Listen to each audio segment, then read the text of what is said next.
ನಮ್ಮನ್ನು ಬಂಧಿಸಿ, ನಮ್ಮನ್ನು ಬೇಕಾದ್ರೆ ಜೈಲಿಗೆ ಹಾಕಿಸಿ, FIRಗಳನ್ನು ರೈತರ ಮೇಲೆ, ಸ್ವಾಮೀಜಿಗಳ ಮೇಲೆ ಬೇರೆ ಬೇರೆ ಸೆಕ್ಷನ್ಗಳಾಡಿ ಅವ್ರನ್ನ ಬಂಧಿಸುವಂಥ ಕೆಲಸ ಆಗ್ತಾ ಇತ್ತು. ಯಾವುದೇ ಕಾರಣಕ್ಕೂ ಅಮಾಯಕ ರೈತರನ್ನ, ಸ್ವಾಮೀಜಿಗಳನ್ನ ಬಂಧಿಸಬಾರ್ದು ಅಂತೇಳಿ ಮನವಿ ಮಾಡಿ ಪ್ರತಿಭಟನೆ ಕೂತಿದ್ದೋ. ಅಮಾಯಕರನ್ನ ಬಂಧಿಸಿದ್ರೆ ಪುನಃ ಹೋರಾಟ ಉಗ್ರ ರೂಪಕ್ಕೆ ತಗೊಳುತ್ತೆ.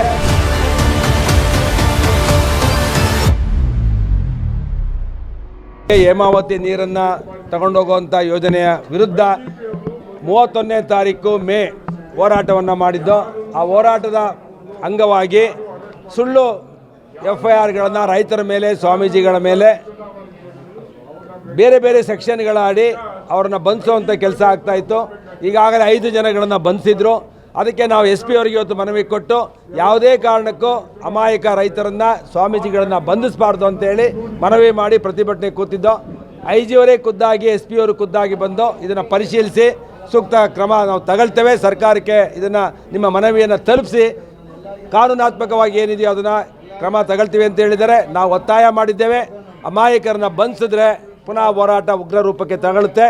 ಯಾವುದೇ ಕಾರಣಕ್ಕೆ ಯಾವುದೇ ರೈತರನ್ನಾಗಲಿ ನಮ್ಮನ್ನು ಬಂಧಿಸಿ, ನಮ್ಮನ್ನು ಬೇಕಾದ್ರೆ ಜೈಲಿಗೆ ಹಾಕಿಸಿ, ಆದರೆ ಯಾವುದೇ ಕಾರಣಕ್ಕೂ ರೈತರನ್ನ, ಸ್ವಾಮೀಜಿಗಳನ್ನ ಬಂಧಿಸಬಾರ್ದು ಅಂತೇಳಿ ಆಗ್ರಹ ಮಾಡಿದ್ದೇವೆ.